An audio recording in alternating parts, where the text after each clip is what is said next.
While the first candle in the traditional Advent wreath is the candle of hope, and I picked up on that with yesterday's poem, many of the readings at the beginning of Advent are quite apocalyptic in tone, particularly this year's lectionary readings.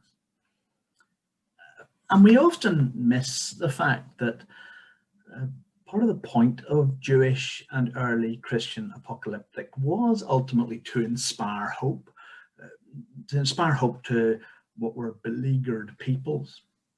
An unveiling, and that's what apocalyptic means, an unveiling of what's happening behind the scenes, and a turning to the back page of the story to see what's eventually going to happen. But often some readers and writers assume that that means that all of this upheaval is a good thing and welcome it, if not usher it in. We have sadly plenty of those of that kind of mindset at the moment. But it's always been thus. This year marks the 100th anniversary of the publication of W.B. Yeats' influential and apocalyptic poem, The Second Coming. It was written in 1919 and published in November 1920 in the wake of World War I, the Russian Revolution, the Spanish flu pandemic, the beginnings of the Irish War of Independence, and some personal family trauma that had happened to Yeats. He was profoundly pessimistic about the much vaunted human progress of the 19th century and distrusted democracy, and ultimately sided with the totalitarian regimes and populists who capitalized on the upheaval following the First World War.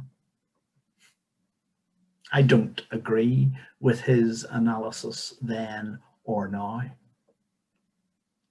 but his poetry is something else.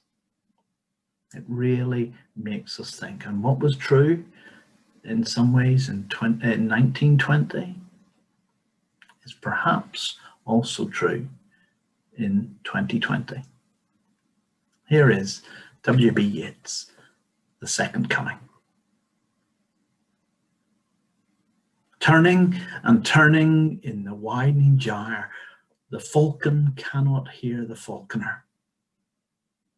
Things fall apart. The centre cannot hold. Mere anarchy is loosed upon the world. The blood-dimmed tide is loosed, and everywhere the ceremony of innocence is drowned. The best lack all conviction, while the worst are full of passionate intensity. Surely some revelation is at hand. Surely the second coming is at hand. The second coming.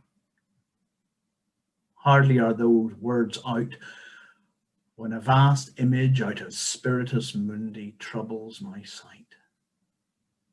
Somewhere in the sands of the desert, a shape with lion body and the head of a man, a gaze blind and pitiless as the sun, is moving its slow thighs, while all about it read shadows of the indignant desert birds. The darkness drops again. But now I know that 20 centuries of stony sleep were vexed to nightmare by a rocking cradle. And what rough beast, its hour come round at last, slouches towards Bethlehem to be born.